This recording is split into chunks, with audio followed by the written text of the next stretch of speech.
Mengenang Marsinah, pahlawan buruh asal Nganjuk, Jawa Timur. Sebelum melanjutkan, silakan like dan subscribe channel kami, agar tak ketinggalan berita dari Suara KPK Cyber.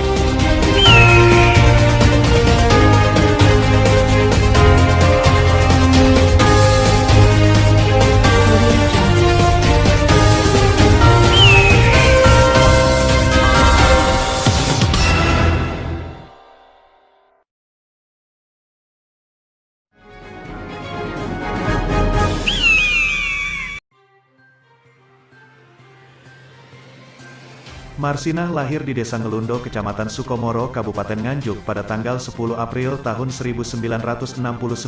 Marsinah merupakan seorang aktivis dan buruh pabrik pada masa Orde Baru. Pada tahun 1993, saat itu usia Marsinah menginjak 24 tahun. Dia bekerja di PT Catur Putra Surya di Porong, Sidoarjo, Jawa Timur, sebuah perusahaan yang memproduksi komponen jam tangan. Tanggal 2 Mei tahun 1993, Marsinah dan aktivis buruh lainnya mengadakan rapat untuk melaksanakan pemogokan kerja demi menuntut kenaikan upah sesuai dengan Surat Edaran Gubernur Jawa Timur Nomor 50 tahun 1992.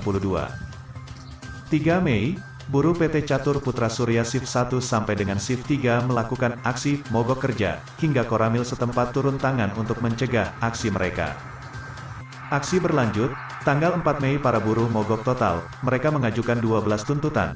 Salah satunya perusahaan harus menaikkan upah pokok dari Rp1.700 per hari menjadi Rp2.250. Tunjangan tetap Rp550 per hari mereka perjuangkan dan bisa diterima, termasuk oleh buruh yang absen. Sampai dengan tanggal 5 Mei, Marsinah menjadi salah seorang dari 15 orang perwakilan buruh yang melakukan perundingan dengan pihak perusahaan. Siang harinya, tanpa Marsinah, 13 buruh yang dianggap menghasut unjuk rasa digiring ke Komando Distrik Militer Sidoarjo.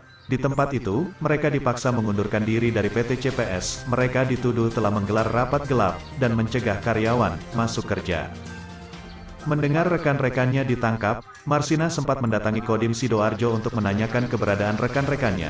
Setelah itu, sekitar pukul 10 malam, Marsinah hilang seperti ditelan bumi mulai tanggal 6 sampai tanggal 8 Mei.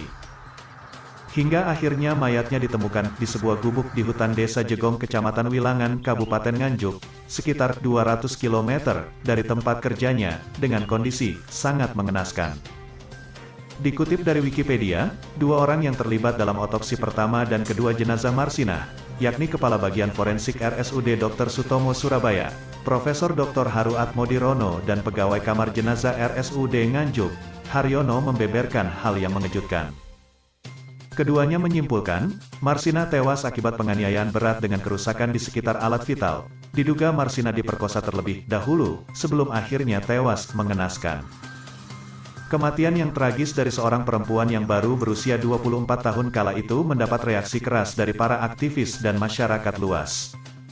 Untuk mengenang jasanya, dibangun sebuah patung Marsinah di pinggir Jalan Raya Surabaya Nganjuk bertuliskan, Pahlawan Buruh, dan setiap May Day, atau Hari Buruh Internasional, tanggal 1 Mei, makamnya selalu ramai dikunjungi para peziarah dari kalangan buruh dan para aktivis. John, Suara KPK Cyber, melaporkan.